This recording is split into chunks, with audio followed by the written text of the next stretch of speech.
Ich bin hier im wunderschönen Burghaun in Osthessen, im Garten von Marianne und Wolfgang Herr. Was die beiden hier in Jahrzehnten geschaffen haben, es ist kaum zu glauben. Ein richtiges kleines Paradies kann man diesen Garten nennen. Was es hier zu sehen gibt, zu entdecken gibt, das schlägt wirklich alles. Und das schauen wir uns jetzt gemeinsam mal an. Hallo! Hallo, guten Morgen, Herr Gerd. Herr Herr, hallo. Ah, Ihre Frau ist auch da. Hallo, Frau Herr. Schon bei der Ernte hier. Ja, Mittagessen. Boah, das ist ja Wahnsinn. Das ist ja wunderschön. Das ist ja wie im Palmgarten in Frankfurt.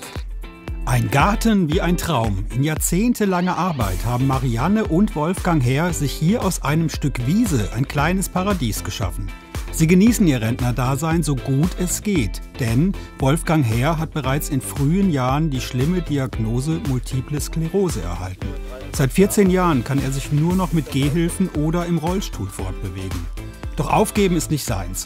Der 68-jährige frühere Werkzeugmacher ist ein Kämpfer und der Garten hilft ihm dabei. Die erste Station im weitläufigen Garten ist der selbstgebaute Laubenpavillon. Ja, das ist ja schön hier, der Pavillon. Also das ist ja, da merkt man ja richtig, dass Sie beide so richtige Gartenfans sind. Wie kommen Sie auf die Ideen? Die Ideen, die stammen eigentlich von Gartenausstellungen oder Tag der offenen Gärten. Und dann ist das unser beider Hobby schon immer gewesen. Und dann wird das gleich verwirklicht zu Hause. Meistens haben wir, wenn wir sowas gesehen haben, auch schon gleich den Platz dafür im Kopf. Okay. Und dann, wenn wir nach Hause kommen, geht das dann sofort los. Und wenn irgendwas zu bepflanzen ist, ist das auch abends fertig. Und dann sind wir glücklich darüber. So schnell geht das, ja. Wir haben das schon alles im Kopf schön. so geplant Ja. und dann wird das umgesetzt. Ein besonderes Highlight des Gartens ist der uralte Steintisch.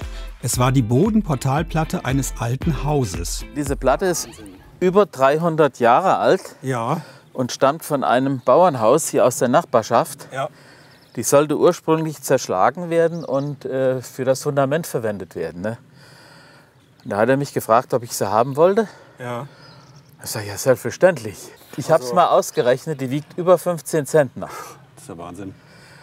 Da habe ich dann gleich einer mit dem Radlader organisiert. Ja. Und der hat die dann hier oben an die Straße, an die Böschung gefahren. Hier sieht man noch, wo die Treppenstufen hochgehen. Hier ist es nämlich etwas ausgelaufen. Und diese Löcher hier, da war das Geländer dran. Und Sie nutzen es jetzt als Tisch, weil Sie dachten, man kann es ja noch gebrauchen. Ne? Wunderbar. Das hat uns sehr gut Viel gefallen. zu schade zum Wegwerfen. Ja. Gerade weil es- Pflegeleicht, braucht nicht gestrichen werden. Eben. Muss man nichts groß machen. Nein, Ja, ist doch kann man sehr sofort drauf servieren. Und weiter geht's zu Marianne Herrs Lieblingspflänzchen. Die 65-jährige frühere kaufmännische Angestellte hat sie überall im Garten gepflanzt. Ja, Frau Herr, hier haben wir ja Dachwurz oder Hausdachwurz. Das kann man ja überall reinpflanzen. Wie ich sehe hier, der ganze Garten ist voll. Über in jeder Ecke findet man die Pflanze. Ne? Ja. Gefällt Ihnen besonders gut, ne? Gefällt mir sehr gut. Ja. Ist halt pflegeleicht und es passt sich überall an. Man hat keine Arbeit das ganze Jahr nicht und es ist immer ein Hingucker. Genau, das ist nämlich auch ein guter Tipp. Wenn Sie zu Hause denken, Sie hätten keinen grünen Daumen, doch haben Sie. Probieren Sie es mit dem Dachwurz. Da gibt es 3000 Sorten von. Das ist Wahnsinn. Und man kann sich überall kleine Arrangements zusammenstellen und man hat da lange Freude dran. Die Pflanze, die ist kälteresistent, die bleibt im Winter draußen, die Hitze macht nichts aus. Super Pflanze für Anfänger, ne? Stimmt doch. Wunderbar. Ja, toll. Und immer schön anzusehen. Ein absolutes Prunkstück im Garten ist die riesige alte Amphore. Sie wiegt um die 350 Kilo. Einfach in den Garten tragen ist da nicht. Hier musste ein Frontladertraktor eingesetzt werden.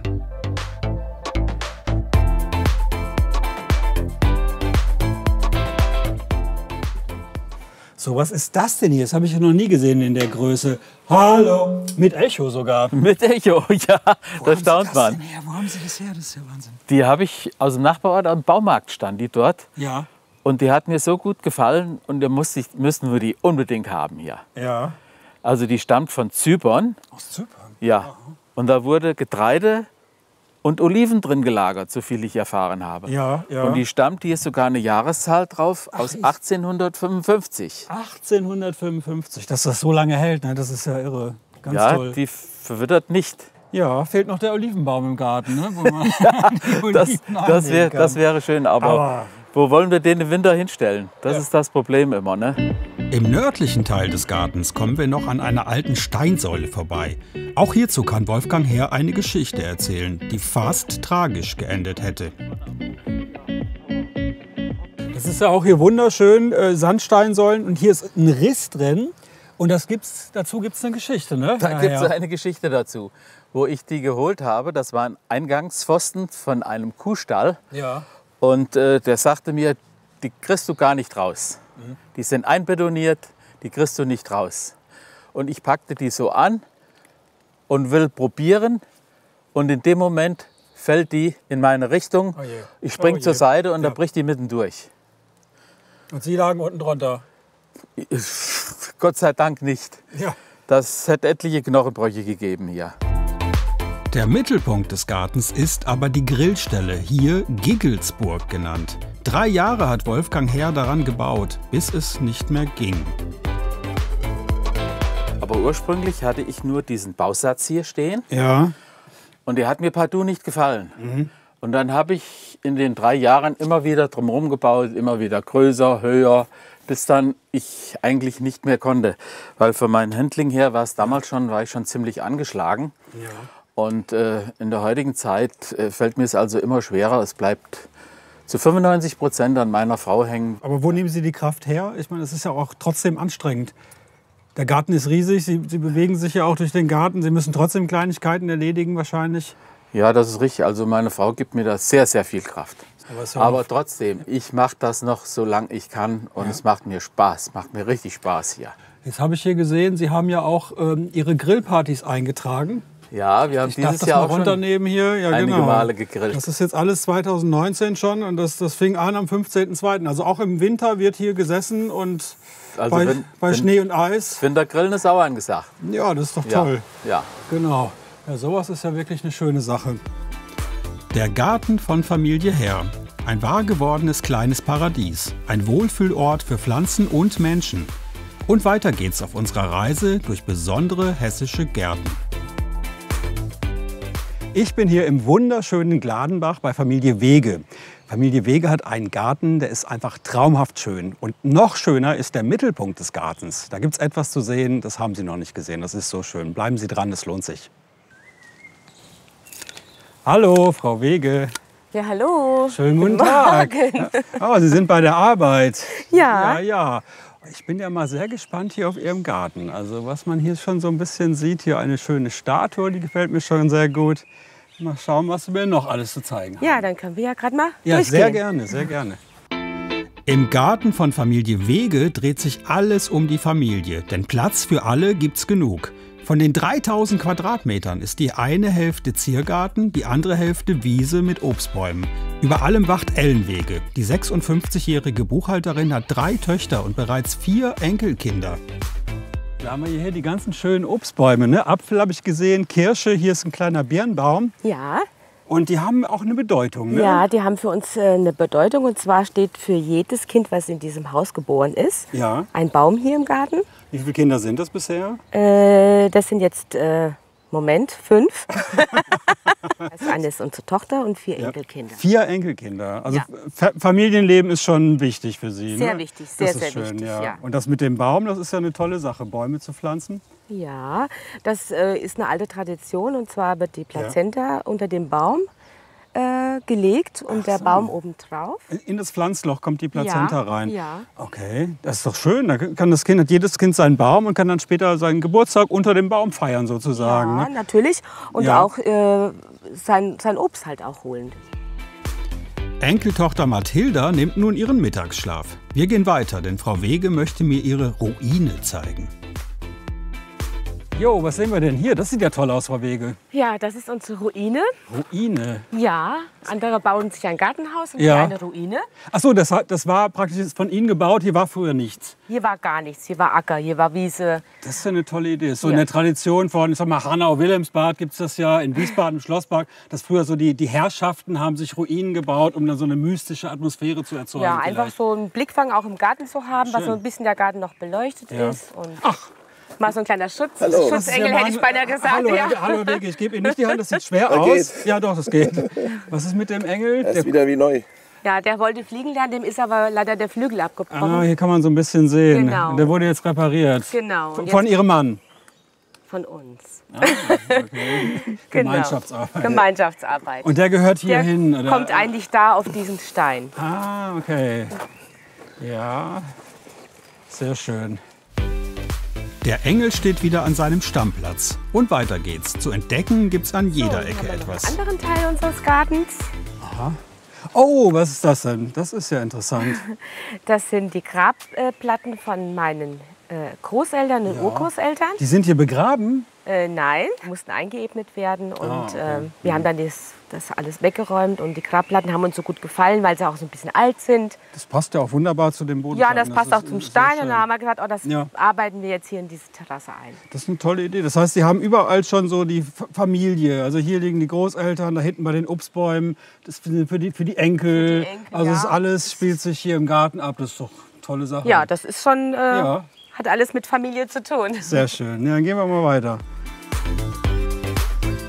Aber auch der schönste Garten hat ab und an mit ungebetenen Gästen zu kämpfen. Ja, Frau Wege, Sie haben ja hier wunderschönen Buchsbaum im Garten, überall. Ich beneide Sie, sieht ganz toll aus. Aber haben Sie ein bisschen Angst wegen des Zünstlers vielleicht? Ja, habe ich auf jeden Fall. Haben Sie das schon ist ja gehabt? ganz, ganz gefährlich. Die wäre ja eine Katastrophe, wenn die Bäume jetzt da eingehen würden. Haben Sie schon gehabt, Zünsler hier? Ich hatte mir einen eingekauft und den hatte ich auch schon eingegraben und habe dann entdeckt, dass ein Zünsler dran war. Habe dann schnell eine Tüte drüber und habe das dann gleich wieder zurückgefahren in den Gartenmarkt und habe dann auch meine Meinung dazu gesagt. Ja, da kann man ja leider nicht viel machen. Also bei dem Zünsler entweder mit Chemie dran gehen, also richtig hardcore, aber das will man ja eigentlich nicht. Dann gibt es die Möglichkeit mit Algenkalk. Haben Sie? Ja, ich mache das mit dem Algenkalk. Haben Sie auch schon probiert? Und zwar mache ich das nach dem Schneiden direkt, gehe ich her und mache den Algenkalk oben drüber. Ja. Und wenn es dann regnet, dann nimmt der Regen das mit ins Innere von dem Strauch. Okay. Und dann, Und die Raupen fressen das und ich glaube, die gehen gar nicht da rein. Oder gehen nicht die gehen dran. Gar nicht Ne? da rein. Genau. Also das ist ja so ein kleiner, wie soll ich sagen, wie eine Motte. Ja. Aber es gibt Hoffnung, weil Sie sagen, die Raupen gehen nicht dran, aber die Vögel, die gehen nämlich mittlerweile an die Raupen, weil es war die ersten Jahre nicht so. Der Zünsler, den gibt es so seit 2006 rum in Deutschland und die Vögel, die Singvögel, die haben die Raupen probiert, aber wieder ausgewürgt, weil giftig, schmeckt denen nicht, der Buchs ist auch giftig. Aber in der letzten Zeit, in den letzten Jahren wird verstärkt beobachtet, dass gerade Spatzen oder Meisen oder Finken sehr gerne jetzt auch die Raupen fressen und ihre Jungen verfüttern. Das ist ein sehr gutes Zeichen, weil vielleicht löst Mutter Natur das Problem Buchsbaumzünsler ganz von allein. Auffallend sind die vielen Deko-Elemente aus Metall. Dahinter steckt Norbert Wege. Der 58-Jährige leitet eine Produktionsfirma in Druckartikeln, betätigt sich in seiner Freizeit aber gern mal als Schweißer. Heute wird wieder eine neue Dekoblume für den Garten gefertigt. Grundlage dafür sind gebrauchte Hufeisen vom Reiterhof. So, Herr Wege, das war's jetzt schon. Das ging aber flott. Fertig. Ja, super. Sieht aus wie eine echte Blume. Jetzt kommt noch eine Kugel rein, eine Weihnachtskugel oder so irgendwas. Aber schön. Und die kann man wunderbar in aller Schnelle, zack, zack, schöne Deko machen für den Garten. Ja, da kommt jetzt noch eine Kette, eine alte Kette habe ich noch. Ja. Und das nehmen wir dann als Stiel. Ja. Und weiter geht's zum absoluten Highlight und Mittelpunkt des Gartens. So, Frau Wege, das ist ja hier der Knaller. Aber da sind gar keine Fische drin. Nur zwei, weil das eigentlich ein Schwimmteich ist. Aber dafür haben wir... Da kann man... Ja, das sieht zwar jetzt schwimmen. nicht so aus, Okay. weil das Wasser so schön klar ist. Ja. Das ist 1,50 Meter tief. Gereinigt wird der Familiensee mittels zugeführten Mikroorganismen und Filtersteinen. Und auch die Wasserpflanzen sorgen für klares Wasser. Gewechselt werden muss es nicht. Alles Bio sozusagen. Den Kindern und Enkeln gefällt's. Sogar der DLRG kam vorbei, um bei Sam und Leo das Seepferdchenabzeichen abzunehmen. Das Wasser ist natürlich chlorfrei und so klar, man kann es sogar trinken. Wir trinken halt ab und zu schon mal ein Schlückchen.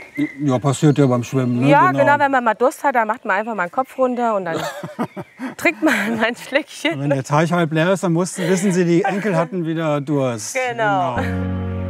Der Garten von Familie Wege. Ein Familienparadies für Groß und Klein.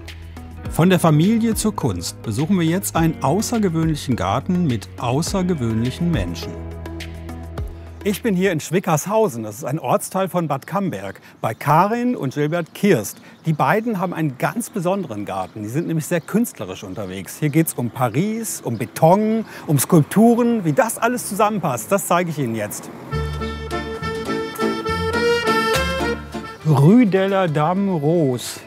Frau Kirst, hallo, schönen guten Tag. Bonjour, Bonjour, ne? Hier ist alles französisch angehaucht, habe ich schon gesehen. Ein ganz klein bisschen, ja. Französisch und pink sehe ich auch schon. Ja.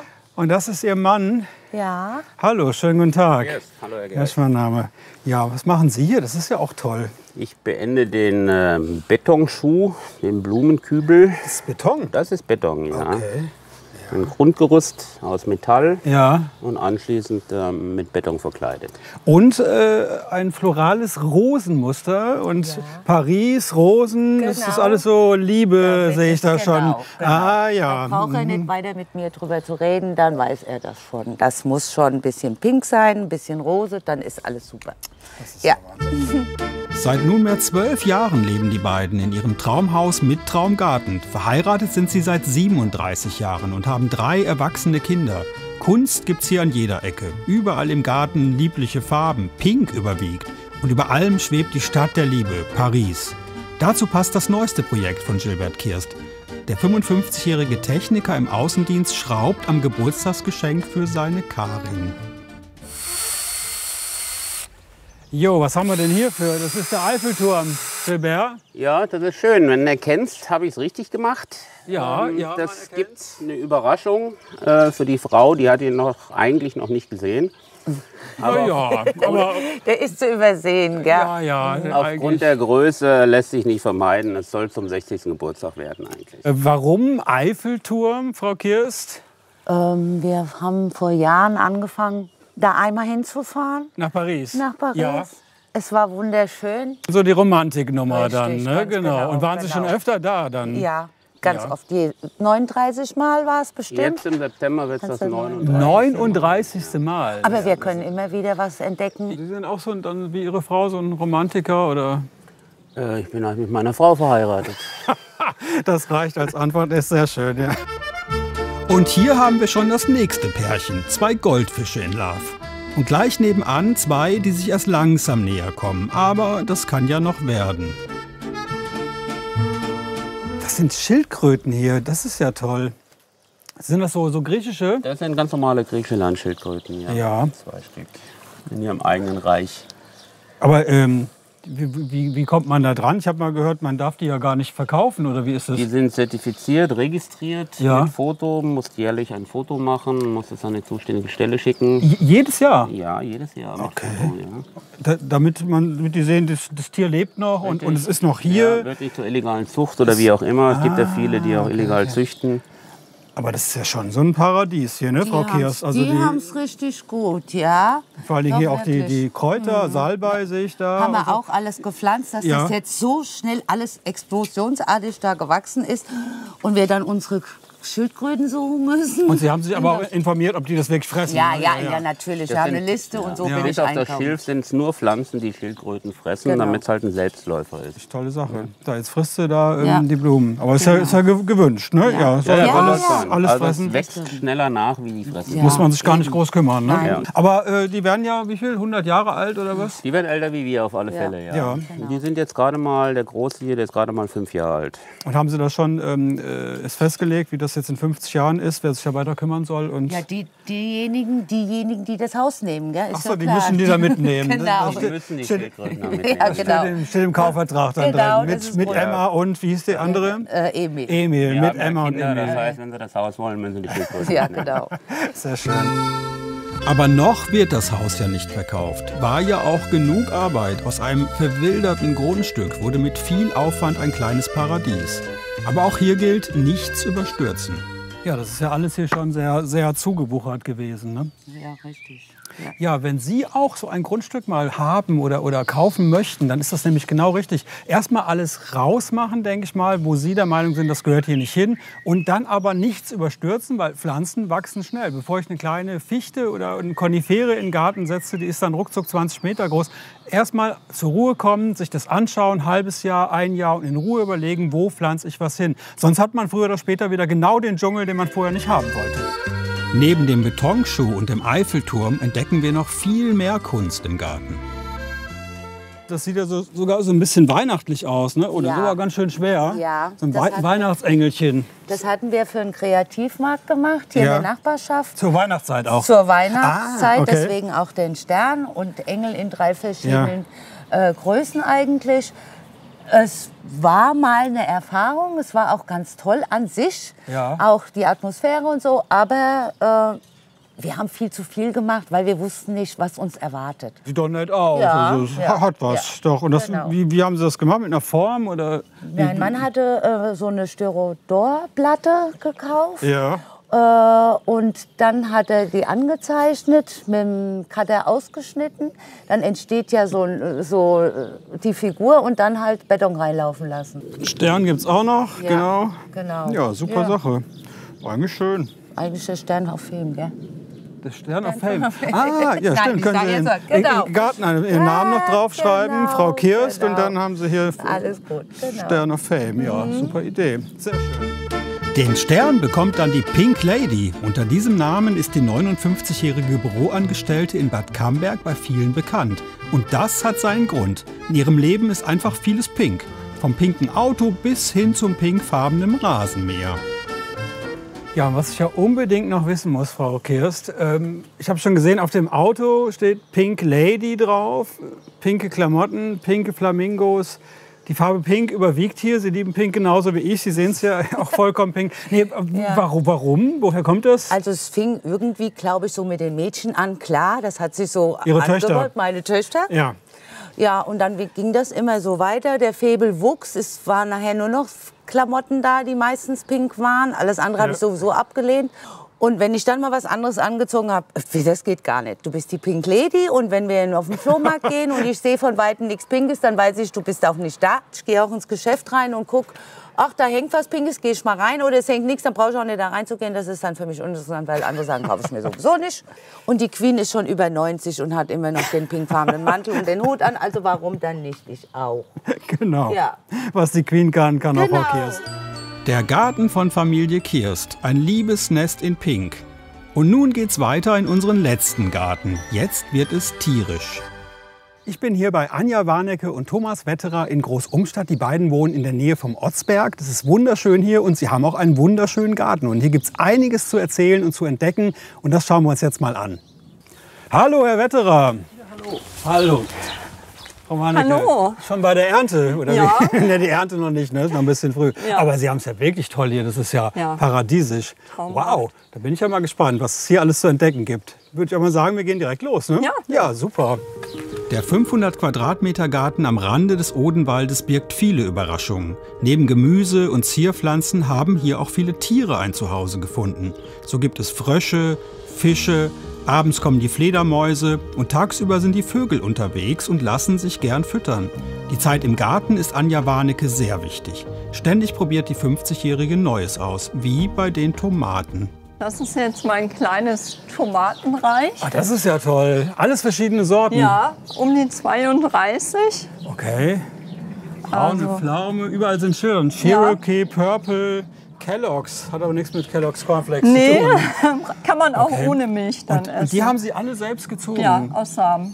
Und den Samen haben Sie woher bekommen? Den bestelle ich meistens im Internet oder auf Gartenmessen, dass man auch direkt mit dem Erzeuger dann sprechen kann. Und ist es dann schwieriger als bei normalen Tomaten, sag ich jetzt mal? Eigentlich nicht. Also Tomaten sind wirklich relativ einfach und schnell zu ziehen. Bei den alten Sorten, da wissen Sie auch nie, was Sie erwartet, ne? Wenn Sie jetzt den Samen kaufen. Ist ein Überraschungspaket letztlich. Ein bisschen, ja. Man hat dann gelbe, grüne, gestreifte, schwarze. Wobei es gibt natürlich auch Lieblingssorten dann von mir.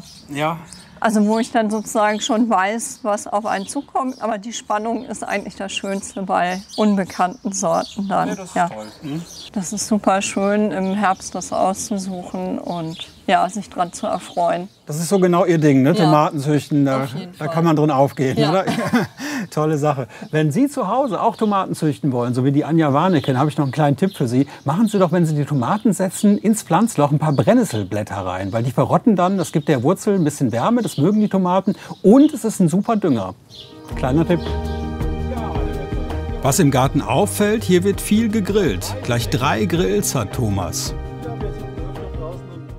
Aber die großen Grills stehen ja eigentlich da drüben. Ach, da gibt es noch mehr? Ja. Ja, dann gehen wir doch auch mal Ja, gucken. gucken wir mal. Ah ja, was? Das ist ja heiß hier. Das sieht ja toll aus. Was sind das für Grills? Ja, das sind Smoker. Ja. Den einen habe ich mal gebraucht, in einem erbärmlichen Zustand gekauft, völlig verrostet. Der wurde dann vom Schlosser Sand gestrahlt, habe ich neu lackiert. Okay. Das war bestimmt gut Arbeit, ne? Ja. Die wieder so hinzukriegen. Ja, das gute Stück wiegt ja auch weit über 100 Kilo. Und die werden auch gebraucht? Die werden auch gebraucht, ja, wenn man mal Pulled Pork oder Beef Brisket machen will, Ja. so 18 Stunden am Stück. Ja. Stellt man sich ein Thermometer und schläft dann auf der Couch alles immer so eine Stunde. So, ich hätte mir. Oh, boah, ist das schwer. Das ist ja hier. Das ist ja richtiges Hanteltraining. Das ist massiv, ja. Boah. Weiter geht's zum Herzstück des Gartens, dem Teich und seinen Bewohnern. Sie heißen Waltraud, Bob, Rusty oder auch Blindfisch. Und sie waren schon da, bevor Anja und Thomas das Haus kauften. Inventar sozusagen. Ja, Herr Wetterer, das ist ja klasse hier. Das sind Kois, ne? Ja. Und die waren die schon hier oder haben Sie die gekauft? Ja, ein Teil davon war schon beim Haus mit dabei, 12 Stück. Okay. Und 4 Stück sind tatsächlich Nachwuchs. Aber das war für Sie okay, dass sie mit übernommen werden beim Hauskauf, ne? War okay soweit. Aber die tun nichts. Also Nee, die tun nichts. Das ist ja wie immer, die wollen nur spielen. Ah, okay. Und waren Sie da schon mal drin im Becken dann? Ja, ich bin da auch öfter mal drin, weil unser Bodenablauf ab und zu mal verstopft. Und das letzte Mal war ich im Frühjahr drin, da hat das Wasser nur 13 Grad. Oh, okay.